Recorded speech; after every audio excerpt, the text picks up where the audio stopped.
আপনারা জানেন যে ভোলা একটা বিচ্ছিন্ন দ্বীপ, বাংলাদেশ থেকে বিচ্ছিন্ন দ্বীপ। রাত 8টার পরে এখান থেকে যদি কেউ মারাও যায় তাও তো কোথাও নেওয়া যাবে না।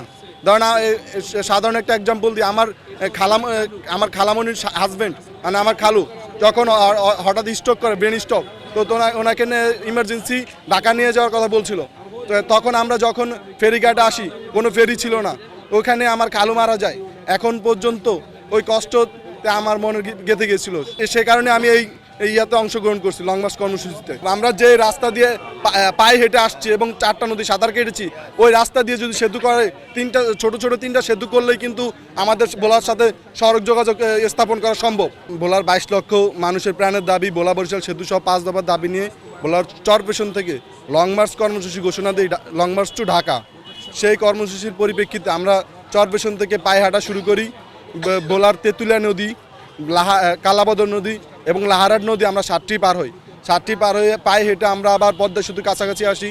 এর ভিতরে পদ্মা সেতুতে টোল প্লাজার ওখানে এসে আমরা কর্তৃপক্ষের সাথে কথা বলি, তারা যাতে আমাদেরকে পায়ে হেঁটে পার হওয়ার সুযোগ দেয়। তো তারা আমাদের দাবি প্রত্যাখ্যান করে। এর ভিতরে আমাদের কিছু পুলিশ আছে, আমাদেরকে হেনস্থা স্বীকার করে। তো তারপরে তার পরের দিন আমরা যখন শুরু করি, আমরা চিন্তা ভাবনা করেছি আমরা যেহেতু লং মার্চ কর্মসূচি, আমরা সাঁতার কেটে প্রয়োজন হলে পদ্মা নদী পাড়ি দেব। তো পদ্মা নদী সাঁতার কেটে পাড়ি দেওয়ার লক্ষ্যে আমরা যখন 3টার দিকে নদীতে নামি, তখনই পুলিশ এসে আমাদের সহযোদ্ধা যারা ট্রলার নিয়ে, আমাদের সাপোর্টিং ট্রলার নিয়ে আমাদের সাথে থাকবে, তাদেরকে আটকে রেখে আমাদের সাঁতার যাতে না দেয় সেই বাধাগ্রস্ত সৃষ্টি করে। তারপরেও আমরা বহু কষ্টে সাঁতার কাটতে শুরু করলে যখন আমাদের প্রায় 6 থেকে 7 কিলোমিটার নদী হবে, আমরা সাঁতার কেটেছি।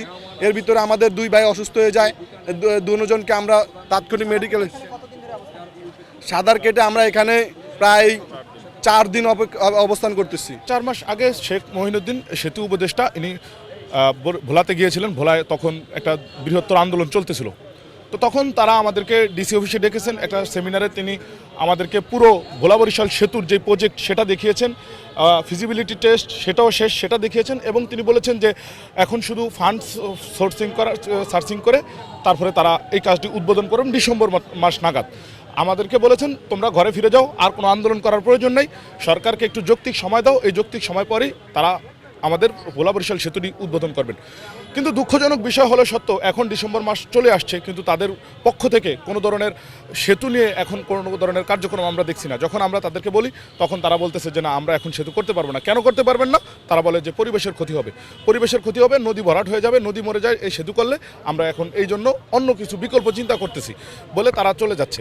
এখন আমরা বলতেছি যে আপনি 22 লক্ষ মানুষের কথা চিন্তা না করে আপনি যদি পরিবেশের কথা চিন্তা করেন, এটা তো যুক্তিসঙ্গত বিষয় না। আপনি তাহলে পদ্মা সেতুর সময় পরিবেশের কথা চিন্তা করতেন, আপনি যমুনা সেতুর সময় পরিবেশের চিন্তা করেন, আরও সেতু করছেন তখন পরিবেশের কথা চিন্তা করতেন, তখন তো আপনারা করেন নাই, তাহলে এখন কেন?